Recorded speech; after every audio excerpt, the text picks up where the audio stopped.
कल तुम दोनों को निकलना है। अब वो सब खाना खाकर सो जाती है। अगले ही दिन सुबह उठकर वो दोनों भी अपने अपने बस में बैठकर ट्रिप के लिए निकल जाती है और इधर शालिनी अपने काम में व्यस्त हो जाती है।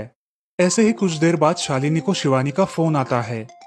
माँ, हम दोनों यहाँ ट्रिप की जगह पहुँच गए हैं। अच्छा बेटी, तुम दोनों ठीक हो ना?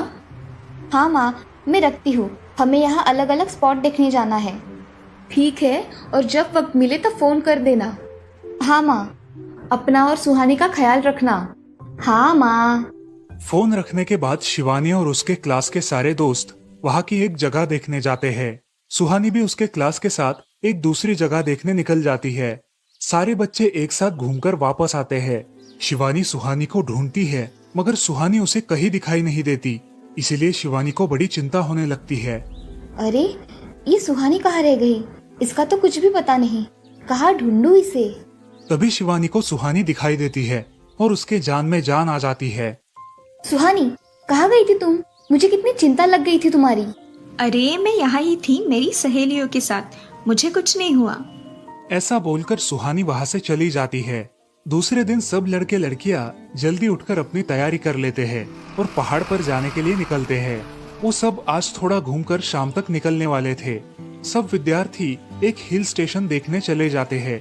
शाम होने तक उस पहाड़ी का मजा उठाते हैं, लेकिन सुहानी बिना किसी को बताए उस पहाड़ी के एक अनजान हिस्से में चली जाती है। वहाँ का मनमोहक दृश्य देखते देखते गलती से उसका पैर फिसल जाता है और वो वहाँ से नीचे गिर जाती है। शाम हो जाने के कारण सभी विद्यार्थी वहाँ से निकलने लगते हैं और यहाँ सुहानी एक पेड़ के सहारे उस पहाड़ी की चोटी पर लटकी रहती है।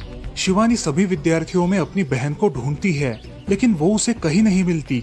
सुहानी को ढूंढते ढूंढते शिवानी वापस उसी पहाड़ी के पास आती है और उसे आवाज लगाती है। सुहानी, सुहानी कहाँ हो तुम?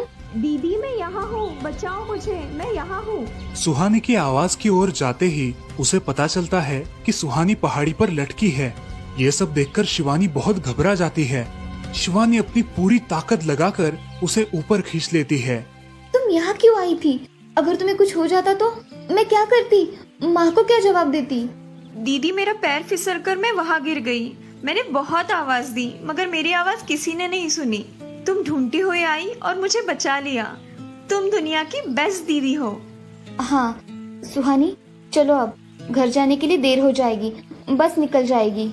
सुहानी को ऊपर खींचते वक्त शिवानी के हाथ पर बहुत सारे जख्म हो गए थे, इसीलिए सुहानी अपनी ओढ़नी फाड़कर उसके हाथ पे बांध देती है और अब वो दोनों बस के पास चले जाते हैं। क्या हुआ है शिवानी? हाथ से खून बह रहा है तुम्हारे? कुछ नहीं सर, मैं वहाँ पे गिर गई थी, अब मैं ठीक हूँ। टीचर और सारे छात्र गाड़ी में बैठकर घर जाने के लिए निकलते हैं।